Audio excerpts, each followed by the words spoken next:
Панические атаки нас мучают, потому что мы когда-то поверили в то, что нам показалось чудесной, сладкой, спасительной фантазией. Нам и до сих пор не хочется от нее отказываться, и, наверное, мы даже после этого разговора выбросим это в мусорник, потому что вы поймете многое и, наверное, не сделаете ничего, чтобы помочь себе, потому что это будет трудно и больно. Наше понимание панических атак складывается из некоторой клинической картины. Мы знаем симптомы, которые приписывают этому заболеванию, этому расстройству, и мы делаем заключение, либо они есть, либо их нет.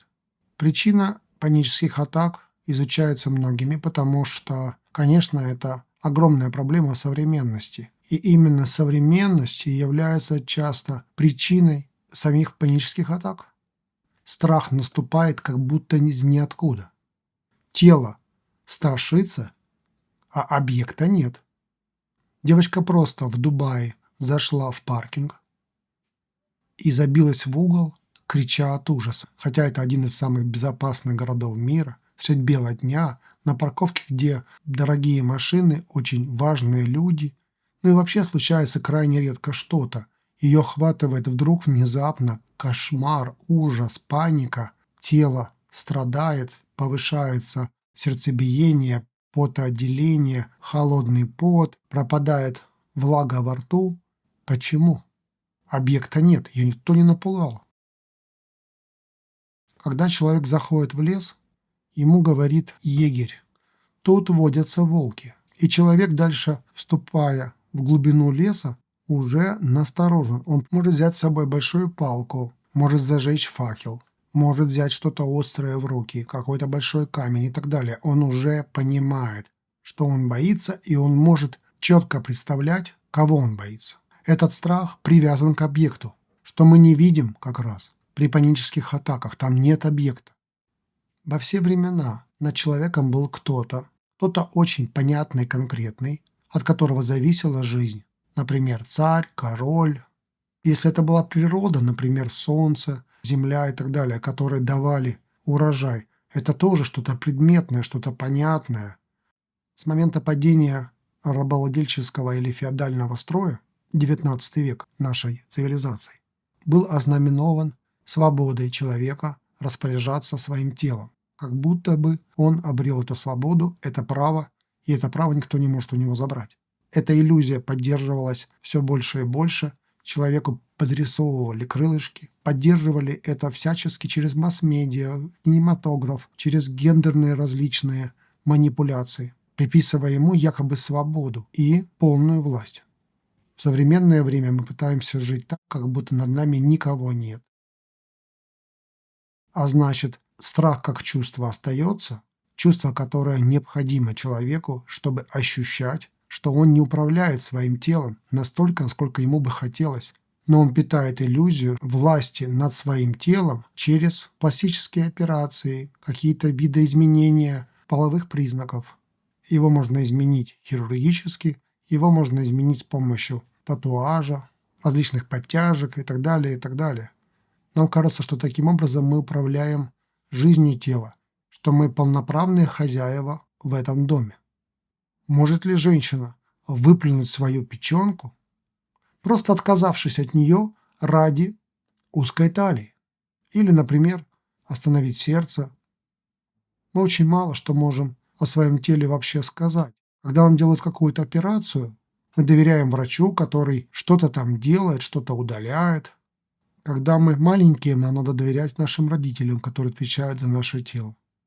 В другом месте мы слышим постоянно: государство думает о вас. Вы защищены государством. На всех улицах стоят видеокамеры. Везде много полиции и так далее. Создается ложная иллюзия отсутствия объекта, который может напасть, разрушить, покалечить. Ваш муж является хозяином вашего тела. Ваш ребенок является хозяином вашего тела. На работе начальник хочет присутствия вашего тела. Так вот, он хозяин вашего тела или нет?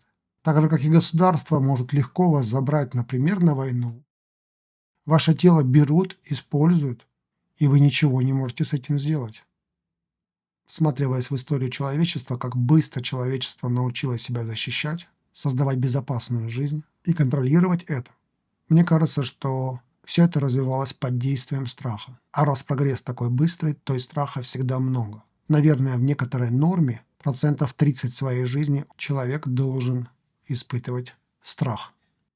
То есть люди перестали бояться людей, животных, стихии. Люди перестали бояться кого-то конкретного. Кто-то гарантирует им, что на них не нападут, их защитят. И постепенно люди проникаются этой идеей, которая переносится на их тело. И вот тут и создается конфликт, который оборачивается вот такой трагедией безобъектного страха. Страх, который возникает непонятно когда, непонятно почему, но очень сильно смерть пугает человека. И смерть исчезла как персонаж. Ее скорее пытаются как-то изобразить и отодвинуть. Создается ложная иллюзия вечной жизни, жизни долгой. Смерть скоро уже будет побеждена. Даже дети лишены некоторого страха перед родителями. Перед тем, что родитель может разозлиться и, например, наказать. Не лишить просто ребенка, а именно наказать. То есть, если бы можно было как-то вернуть способность бояться за свое тело, за его жизнь, при комфорте, который уже сейчас создан всеми нами. Если мы хотя бы осознаем, что за комфортом надо платить цену, вот она и есть. Внезапные, безобъектные приступы страха. Эта война с призраками может быть прекращена, если мы вернемся к истокам. Нам нужно бояться то, что нужно бояться, и того, кого нужно бояться. Появятся враги, неудобные люди, властные, опасные люди, люди, которые могут нанести вред в любой момент. Кстати, вот сейчас эта идея, может быть, и имеет некоторую ценность в мировой политике – вернуться к истокам всеобщего страха. Возможно, есть путь. Вам придется все равно страдать, но это страдание будет знакомым, понятным, очень человеческим. И, возможно, ничего не делайте, потому что изменения будут тяжелыми.